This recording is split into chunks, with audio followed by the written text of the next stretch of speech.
In a world filled with laughter, what keeps those pearls of teeth strong? Well, you might not know this, but every time you take a drink of crisp, refreshing water, you are actually packing tiny fluoride ions onto your teeth. Just like a little army of robots, fluoride works in your favor to prevent cavities.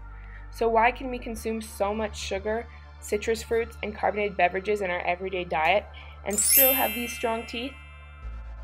Well, it's all due to fluoride. You might be wondering, how do we get fluoride? Well, if you live in the US, fluoride is already regulated in your tap water. So fluoride is essentially delivered straight to your door. All you have to do is stay hydrated.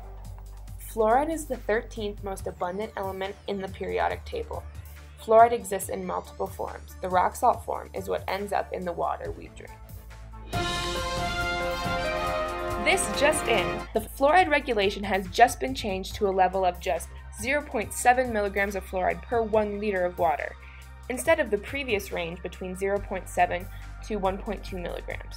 You are getting the latest developments in the case of tracking this little fluoride army. The Department of Health and Services even says that all over America there are little differences in regional water levels of fluoride, so the level of fluoride is now being kept constant. Also, with the recent debates over how much fluoride is actually necessary, this lower regulation deals with the increase of fluoride found in oral hygiene products like toothpaste. The outer layer of your teeth is composed of calcium and phosphate, which makes up the enamel. This outer layer is susceptible to acid erosion caused by the foods you eat, but when exposed to fluoride ions, through toothpaste or fluoridated tap water, this fluoride binds to the calcium that comes from your saliva and forms calcium fluoride deposits on your teeth, strengthening the enamel. So, because fluoride is in your toothpaste, whenever you brush your teeth, fluoride ions in the form of sodium fluoride are released.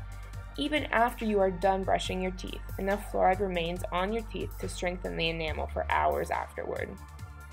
Both the FDA and the American Dental Association allow fluoride levels in toothpaste up to 1,000 parts per million for a 30 milliliter per ounce tube of toothpaste. This picture shows fluoride ions from sodium fluoride in your toothpaste binding with the outer layer of tooth enamel, which is composed of calcium ions. 2 negatively charged fluoride ions bind to 1 positively charged calcium ion, forming the calcium fluoride deposits on the surface of the teeth. There are 2 ways that this fluoride can bind to these calcium ions, either tightly bound or loosely bound. In a tightly bound interaction, the fluoride binds and reaches deep into the enamel of the tooth, beyond just the surface enamel. In a loosely bound interaction, where the fluoride only binds with the calcium on the surface of the tooth. The chemical formula for these deposits are CaF2, or calcium difluoride. Another way to get your fluoride fix is by visiting your local dentist, where you can get supplemental fluoride whenever you get your teeth cleaned. A dentist will apply varnish, an extra coating to your teeth, which acts as a layer or blanket to protect teeth from decay for a longer period of time. While fluoride has many benefits, there are several problems that can occur when a person is exposed to excess levels of fluorine or not enough fluoride. One of these problems is dental fluorosis.